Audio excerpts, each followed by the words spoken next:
Nous ne vivons pas, nous mourons. Disait Charles Charnier. Et à voir ce qui se passe au Cameroun, pays de gérontocratie, ce sont des hommes pratiquement candidats au cercueil qui sont à la tête de l'État. Que ce soit le président de la République, première personnalité, 92 ans. À cet âge-là, dans un pays normal, c'est la retraite, maison de retraite. On met les couches, on est accompagné et on perd souvent la cervelle parce qu'on a déjà la maladie d'Alzheimer. Mais lui, il est toujours là. Paul Biya. Et il n'entend pas partir de là tant que vous êtes là. Bref, c'est vous là qui devez d'abord tous mourir. Et Paul Biya va rester seul, avec ses amis. Deuxième personnalité. Lui, il a été transporté sur une civière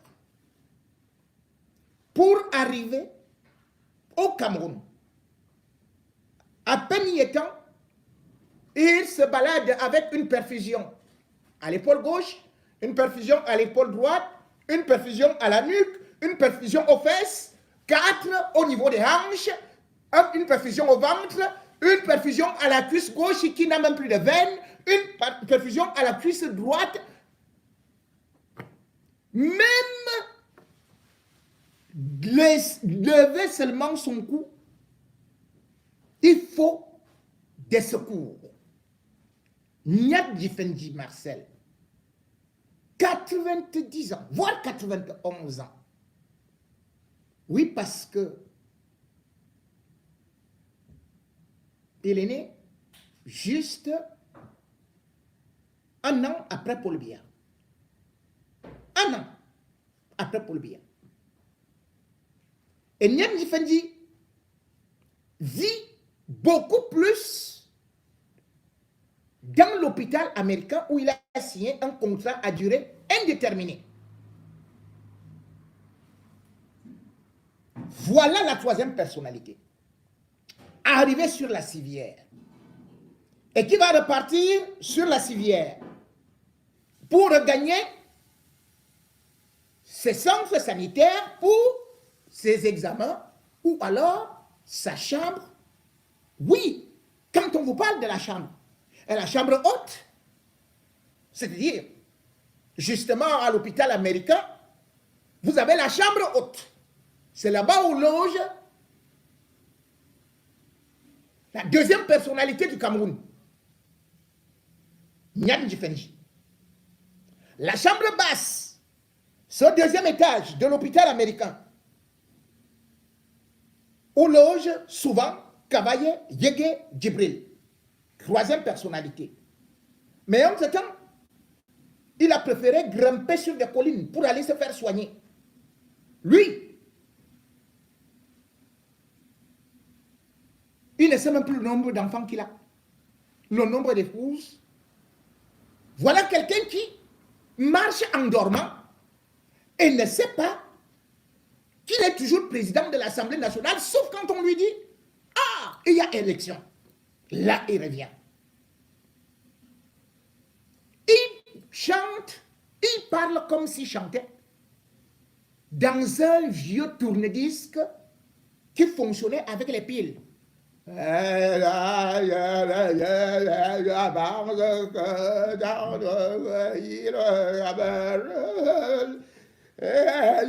dois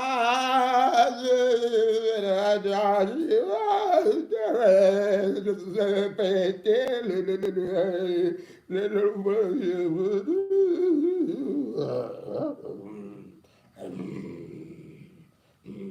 excellent, c'est je disais donc que la vache et le bœuf vont y produire un anneau.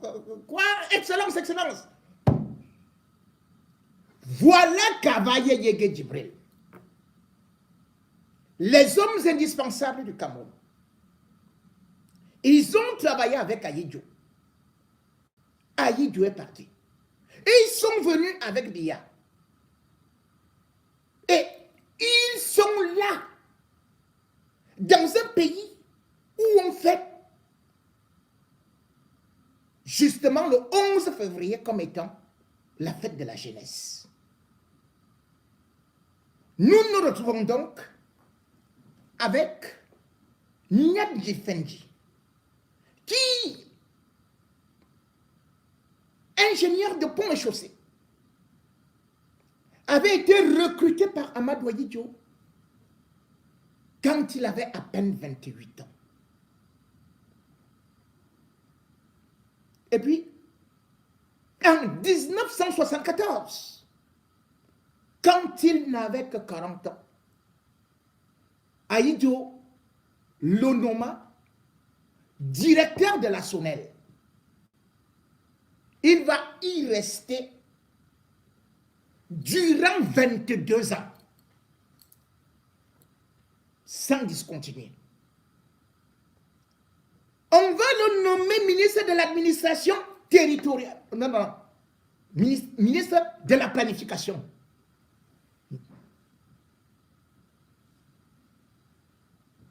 Il va y rester. Et voilà Nyadji Fendi, qui ne parvient pas à marcher, qui est toujours là.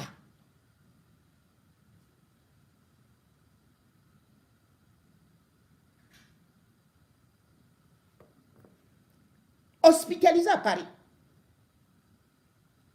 On a dû jouer aux prolongations pour une session qui était programmée, qui s'est ouverte le 5 mars. Il a fallu, même un match de... même Champions League plus Coupe du Monde, on n'a jamais vu une telle prolongation. 17 jours de prolongation parce qu'on attendait que des médecins qui devaient nous porter, injecter des drogues, ajouter ceci et cela, qu'ils puissent au moins se tenir jusqu'au Cameroun. Il fallait partir avec les écorces, il fallait recruter même les pygmées pour que le soldat Nyat puisse monter dans un avion médicalisé. Et tout ceci pour aller se faire élire sans même être présent. Ils sont les plus puissants. Ils sont aussi les plus aimés. Puisque combien de personnes ont élu Nyadji Fendi? Parmi eux, là, personne ne peut le remplacer. 91 sur 95. 4 bulletins nuls. Personne contre. À cet âge-là, il sert quoi? Et quand on regarde de l'autre côté, Kavaye Yege Djibril, voilà un individu qu'on vous fait comprendre que depuis 62 ans, il est quand même à l'Assemblée nationale. Il est député. On vous fait comprendre que voilà quelqu'un qui, depuis 1992, est devenu président de l'Assemblée nationale. C'est lui qui vous fait les lois, c'est lui qui gère tout. Mais en tout et pour tout, on ne sait pas s'il a eu le CPE. Mais on sait quand même que on s'est débrouillé que parfois là-bas, bon, il fallait choisir quelqu'un à l'école sous l'arbre. C'est comme ça que ce monsieur-là est devenu maître d'éducation physique. Maître d'éducation physique. C'est lui qui parle des lois au Cameroun. Un pays où vous avez chaque dimanche à la télé des gens qui ont des grosses vestes et cravates, qui sont des professeurs agrégés en droit.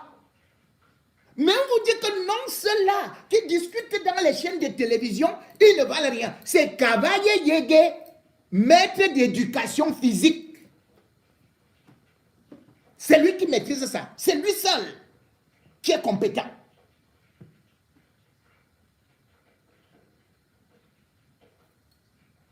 On envoie les autres en retraite. C'est-à-dire les jeunes. Qu'est-ce que les jeunes ont fait au Cameroun? Au temps d'Ayidjo, on exploitait les jeunes. Pas qu'on les exploitait, mais on savait plutôt placer des jeunes. Puisque même Paul Biya lui-même, il a été placé là étant jeune. Il était à 29 ans à la présidence de la République. Au cabinet. Mais qu'est-ce qui n'a pas marché?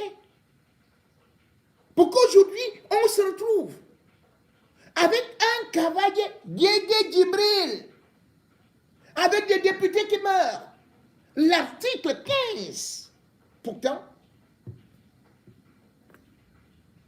de notre Constitution, dit un certain nombre de choses. Nous avons droit à combien de députés? Par exemple, prenons tout simplement le fonctionnement de l'Assemblée nationale. C'est 180. Beaucoup sont morts à cause du poids de l'âge. Pour élire Cavaillé, ils se sont retrouvés là à combien? 156. Et sur les 156, 143 ont dit calmement, oui, Cavaillé, tu es formidable, tu es formidable. Les autres qui disaient là, qui sont des opposants et que machin partait changer quelque chose à l'Assemblée, personne n'a voté contre. Bien au contraire, on a seulement eu quelques bulletins nuls. Mais personne n'a été contre Cavaillé Yégué Djibril. Et d'ailleurs, ils sont tout contents de faire partie du bureau de Cavaillé Yégué Djibril. Voilà Cavaillé Yégué Djibril qui sort d'un scandale. L'argent a été détourné au niveau de l'Assemblée nationale et on parle de milliards. Voilà quelqu'un qui devrait aller en prison. Mais non. Il a même fait passer une loi pour se protéger. C'est-à-dire qu'il a fixé l'immunité, l'indemnité plutôt, de retraite du président de l'Assemblée nationale à 18 millions. Là. C'est-à-dire que tu ne fais rien et on te donne 18 millions. Sans oublier les voitures, sans oublier d'autres et tout ça. 18 millions, mais il refuse de prendre la retraite. Pourquoi? Parce qu'il sait que chaque mois à l'Assemblée, il détourne au moins 100 millions. Les Camerounais ont été stupéfaits de découvrir que Cavaillé Yégué Djibril était dans sa maison et qu'un de ses neveux est entré, il a porté 90 millions. Il a dit à la gendarmerie, calmez-vous, calmez-vous. Non, ça c'est l'argent des biscuits. Et l'enfant va aller manger les biscuits. Et voilà, vraiment. L'enfant de maintenant, quand tu vas acheter le bonbon, il faut demander à grand-père ou à papa, il te donne rien. C'est pas que tu vas te... Voilà le président de l'Assemblée nationale. On porte seulement des cantines de millions chez lui. Et on part avec. Voilà donc l'exemple d'un pays que Paul Biya continue à appeler les jeunes chaque 11 février. Et c'est eux qui le supportent. C'est eux qui vont le voter. C'est eux qui combattent les opposants. Ah oui, ces jeunes-là, qui ne regardent pas comme, mais quel est ce papy? En fait, qu'est-ce qu'il veut? Si tu n'es pas mort, il ne t'enlève pas. Si tu n'es pas mort, il ne t'enlève pas. Il faut regarder. À part peut-être le ministre Justin Dioro, qui est mort en 2008, étant au pouvoir. Les autres se disent que, bon, rester au pouvoir, rester ministre ou bien rester au Parlement, on ne meurt plus. On ne meurt plus. Mais sauf qu'ils ne voient pas que depuis justement un certain temps, ils sont en train de mourir. étant assis sur leur siège.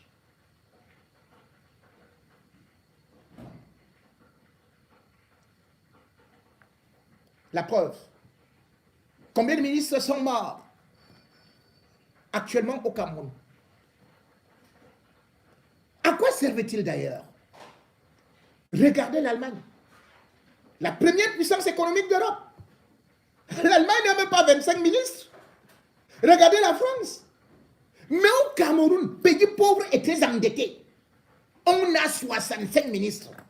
On a le Parlement qui ne sert à rien. On a un Sénat qui ne sert à rien. À part que Paul Biya a placé ses amis. Et c'est ce qu'il faut que vous compreniez. Vous n'êtes pas ses amis. Vous n'êtes pas de sa génération. Il a placé ses amis pour manger et mourir au pouvoir. Voilà le seul contrat que Paul Biya a signé avec vous. On ne parle pas. Je ne me gagne pas. Aïdjo, sans être un saint, avec quand même une autre vision de ce qu'on peut appeler le service d'un homme d'État. Amadou Aïdjo n'avait pas voulu mourir au pouvoir. Tout cela s'accroche. Alors qu'ils ont vu comment Aïdjo est parti avec élégance. Vous pouvez parler tout ce que vous voulez. Mais Amadou Aïdjo restera, malgré tout ce qu'il a commis comme dégâts contre les nationalistes. Aujourd'hui, il reste comme quelqu'un ayant réussi sa sortie.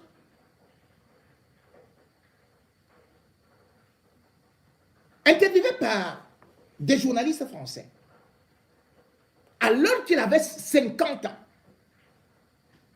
lui préparait déjà sa sortie. Il disait qu'il n'est pas éternel. Et il voyait qu'il avait déjà duré. Mais aujourd'hui, dans le régime de Biya, à 50 ans, on est bébé. On est bébé. On est au début de sa vie. On reste, on cale.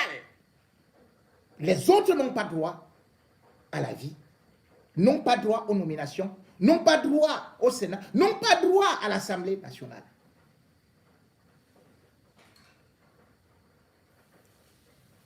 Écoutez un peu cette interview d'Amadou Aïdjo et vous comprendrez que c'est un homme d'État. Paul Biya, c'est un voleur d'État. D'avoir une grande force de caractère, d'abord pour solliciter le pouvoir et ensuite pour le garder. Vous vous posez la question parfois? Laquelle? Dois-je garder le pouvoir? Bien sûr, quand on a assumé le pouvoir pendant 15 ans, 17 ans, 18 ans, il vous arrive de vous poser la question. Oui, mais vous êtes jeune, vous avez 50 ans. Oui, mais 50 ans, c'est que, encore une fois, je suis président de la République depuis 17 ans. Si je compte les 2 années, depuis 16 ans, si je compte les 2 années où j'ai été Premier ministre, je suis au pouvoir depuis 18 ans. Bon, c'est beaucoup. Ça n'est pas encore tout à fait une éternité. Êtes-vous éternel pour le Cameroun? Non, certainement pas. Vous pouvez penser au fond de votre cœur qu'un jour, vous déciderez de partir pour mener une vie qui sera votre vie à vous. Faire profiter un peu de vous-même. Non seulement je peux le penser, mais je le pense. Ce sera dans combien d'années? Je ne peux pas vous le dire, je ne le sais pas moi-même, en réalité. Ce sont des choses qui vous hantent. Ce sont des choses auxquelles je pense.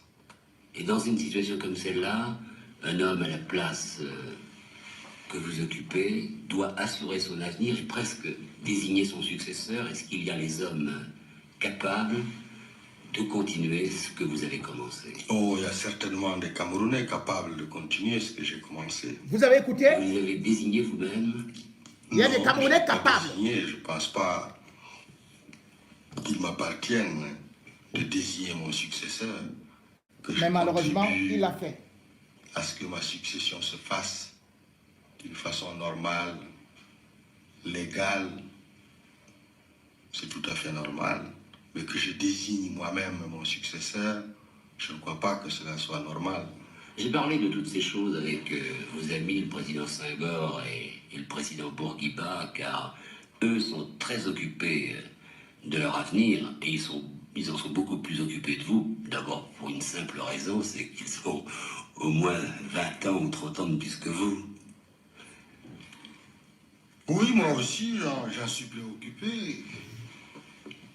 Parce que comme vous le disiez, ils sont, ceux que vous avez cités, beaucoup plus âgés que moi, mais enfin, dans le cas du président Senghor, il est président de la République un peu moins longtemps que moi, donc il est normal que moi aussi j'y pense. Je pense à ma succession, je pense à l'avenir.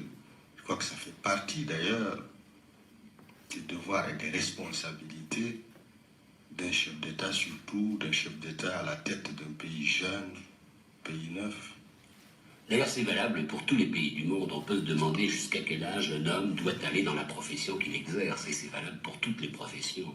À votre avis, on est totalement adulte et confortable dans son métier jusqu'à 70 ans, 60 ans, 70 Ça, ans? je ne sais pas, ça dépend des hommes, ça dépend des constitutions. On a vu des hommes d'État. Paul Biya, lui, il change de constitution comme il veut. Hein. C'est le pouvoir jusqu'à 75 ans, 80 ans, ou même davantage. N'est-ce pas? C'est une question d'homme. Ce qui est sûr, personnellement, je pense qu'il ne faut pas exercer le pouvoir trop longtemps. Vous avez suivi. Une grande force de caractère. Il ne faut pas d'abord, exercer le pouvoir trop et longtemps. ensuite pour le garder. Vous vous posez la question parfois. Laquelle? Dois-je garder Voilà. le pouvoir? Écoutez. Bien sûr, quand on a assumé le pouvoir pendant 15 ans, 17 ans, 18 ans, il vous arrive de vous poser la question. Oui, mais vous êtes jeune, vous avez 50 ans. Suivez, je vous répète ça. 50 ans, c'est que, encore une fois, je suis président de la République depuis 17 ans. Si je compte l'année, les 2 années, depuis 16 ans, si je compte les 2 années où j'ai été Premier ministre, je suis au pouvoir depuis 18 ans. Donc, c'est beaucoup. Aïdjo trouvait que c'est beaucoup. Il avait 50 ans. Et il trouvait que c'est beaucoup. Aïdjo est parti du pouvoir à 58 ans. 58 ans. Et avant de partir du pouvoir, il appelait Biya à ses côtés, secrétaire général. Il aurait pu appeler un Maguida, comme on dit, un nordiste. Il ne l'a pas fait. Et puis il a vu que Biya, n'ayant pas une assise politique, donc ne pouvait pas gagner une élection. Et il va changer la constitution. Après avoir programmé que Biya doit devenir Premier ministre. Il s'est dit, bon, certainement, il faudrait maintenant que ce ne soit pas ce qu'on est en train de voir là, celui qu'on appelle l'éventuel successeur de Paul Biya. Constitutionnellement parlant, c'est-à-dire Niam Difendi, selon ce que Biya prétend nous faire croire. Parce qu'il sait très bien que Niam ne peut pas tenir, ne peut pas succéder à qui que ce soit. Non. Il ne veut pas mettre un jeune là. Il ne veut pas une suite. Il ne veut rien. C'est comme ça que Aïdjo va faire que la succession, en changeant la constitution, ce soit désormais un premier ministre qui pourtant n'est pas un élu du peuple. Biya n'a donc jamais été élu. Il a été nommé président de la République. Et il est du Sud. Il n'avait aucune relation avec Amadou Aïdjo, qui utilisait tout le monde, les anglophones, comme les francophones, les Bamileke comme les Sawa, les Bétis comme les Peuls. Bref, tous les Camerounais étaient dans le gouvernement d'Amadou Ahidjo. Biya est venu. Il a donc créé un groupe d'amis et aussi un noyau tribal. C'est pour ça qu'aujourd'hui, les Camerounais, au lieu de chasser ces gens, ils vous montrent les opposants comme étant des tribalistes. Mais regardez autour de Biya ce qu'il a fait. Biya est un tribaliste notoire. Un ennemi de la jeunesse confirmé. Un homme qui n'a jamais aimé le Cameroun. Tu ne peux pas dire que tu es un chef d'État et tu laisses des cadavres autour de toi. Le Cameroun est dans une phase de somnambulisme et fonctionne comme un cimetière. On attend juste un moment pour que tout s'écroule. Ceux qui attendaient des grands bouleversements, ils n'avaient pas compris pourquoi est-ce que Biya prenait son temps. Parce qu'il veut maintenir les équilibres. Ces équilibres qui doivent le conduire au niveau de un énième mandat. Et ça, il a commencé à vous le montrer. Il a fait semblant que lui-même il était apte, qu'il pouvait marcher. Il avait lancé déjà sa campagne le 2 mars en allant à l'hôpital de Bac. Quand il va là-bas le 2 mars, c'est pour montrer aux Camerounais que je suis proche de vous. Ou bien je peux aussi subitement aller me soigner dans les mêmes établissements que vous. C'était donc le lancement d'une campagne. Et ces assises, parce qu'il a utilisé ces gens, qui sont aussi des tribalistes. Niet, c'est un tribaliste. Cavalier, c'est un tribaliste. Il a utilisé ces gens-là qui divisent leur propre communauté. C'est-à-dire que Niet divise les Bamileke avec les Ketchakoutes. De l'autre côté, Cavalier Yege Djibril a tellement divisé les nordistes qu'aujourd'hui, comment est-ce qu'on peut maintenir un Cavalier Yege Djibril qui est si milliardaire, mais qui, à chaque fois, se retrouve là en train de dire qu'il va organiser des forums pour la faim, dont la mendicité pour le Grand Nord. Il mendie le mil, le riz, Cavalier Yege Djibril. Ce n'est pas une honte ça? Qu'une région comme le Nord, des régions comme le Nord, l'extrême Nord, la Damawa, soit plongée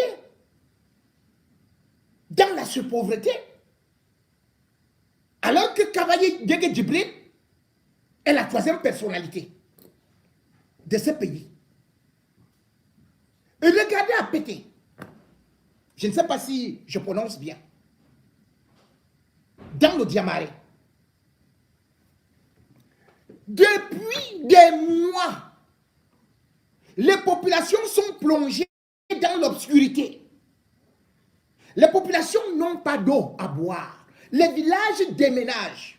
Et là, maintenant, on a 25 000 personnes qui n'ont pas d'électricité, donc ne peuvent même pas moudre leurs grains en pleine période de Ramadan. 2 mois sans électricité. Mais Cavalier Yege Djibril leur dit que c'est le meilleur choix. Et qu'on va organiser un forum pour venir avec 20 sacs de riz. Entre-temps, vous savez, en cette période de Ramadan, il est important de moudre les céréales. Il est important d'avoir de l'eau pour boire. Mais Cavalier Yege Djibril a pris l'Assemblée nationale comme sa maison privée. Il n'a pris que les siens. chassant même les anglophones qui étaient là-bas. Il a recruté ces gens-là et ils sont d'un orgueil qu'on n'a jamais connu des hommes musulmans. Et eux tous sont des soulards comme lui. Donc même Allah, il se moque d'Allah.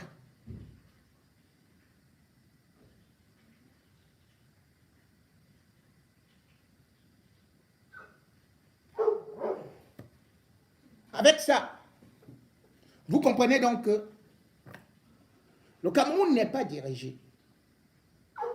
Et que la seule chose où ils s'entendent,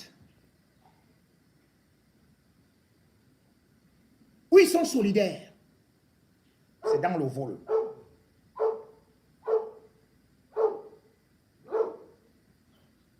Et aussi la préservation du pouvoir. Ils sont en train de préparer 2025.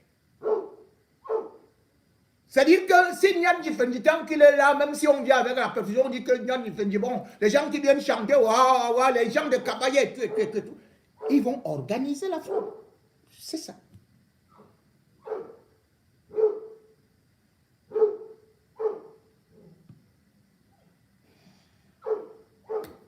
Pauvre Cameroun, pays de nos ancêtres. Maintenant, ce sont les ancêtres qui dirigent vraiment le Cameroun. Sauf que ces ancêtres-là, ce ne sont pas ceux qu'on croyait. Parce que quand on parlait des ancêtres, on croyait que c'était ceux qui étaient déjà dans les cimetières, qui étaient déjà dans l'au-delà. Aujourd'hui, le Cameroun est dirigé par des ancêtres morts vivants.